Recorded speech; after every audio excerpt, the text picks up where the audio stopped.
जय माता दी दोस्तों, वर्ल्ड बेस्ट मैजिक में आपका हार्दिक स्वागत है। कैसे हैं आप सब, ये बताने के लिए कमेंट बॉक्स में जय माता दी जरूर लिखें। दोस्तों, जीवित पुत्रिका व्रत में चील और सियारिन की पूजा होती है। मिट्टी से उनकी प्रतिमा बनाकर उनकी विधिवत पूजा अर्चना की जाती है। जीवित पुत्रिका व्रत में चील और सियारिन की कथा सुने बिना ये व्रत संपूर्ण नहीं माना जाता है।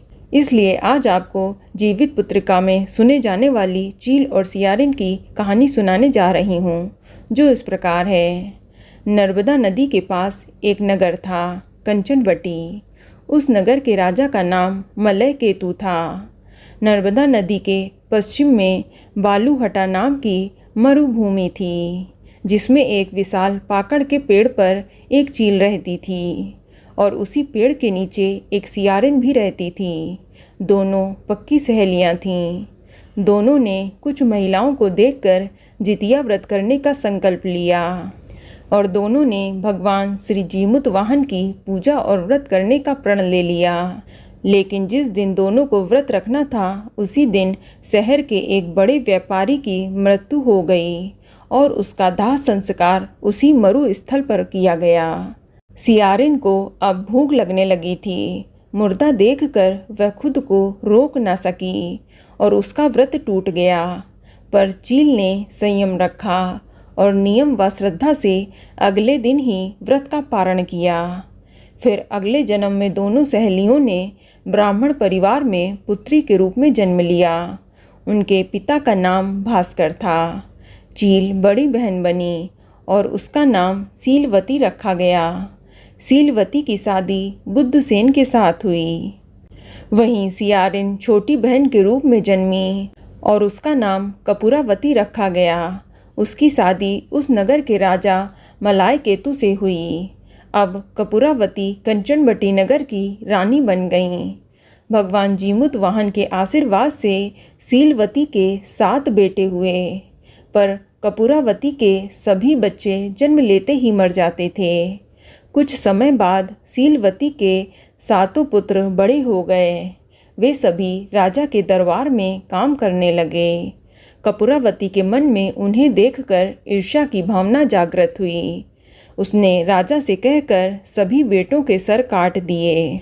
उन्हें 7 नए बर्तन मंगवाकर उसमें रख दिया और लाल कपड़े से ढककर सीलवती के पास भिजवा दिया।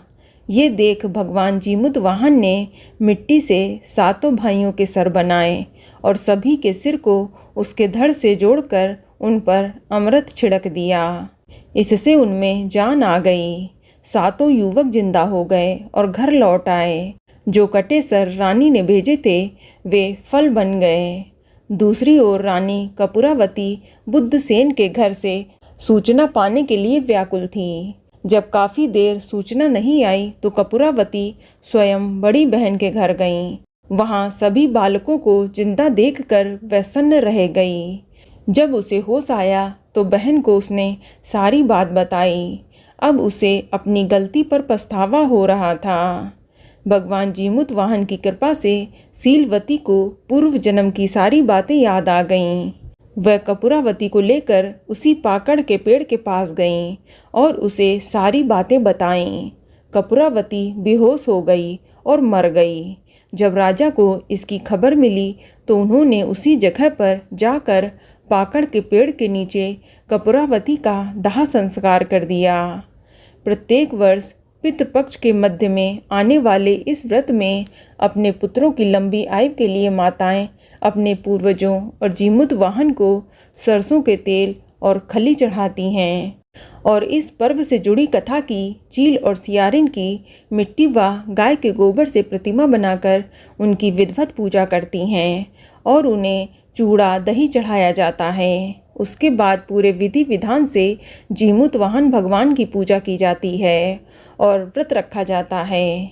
इस व्रत का पारण अगले दिन किया जाता है।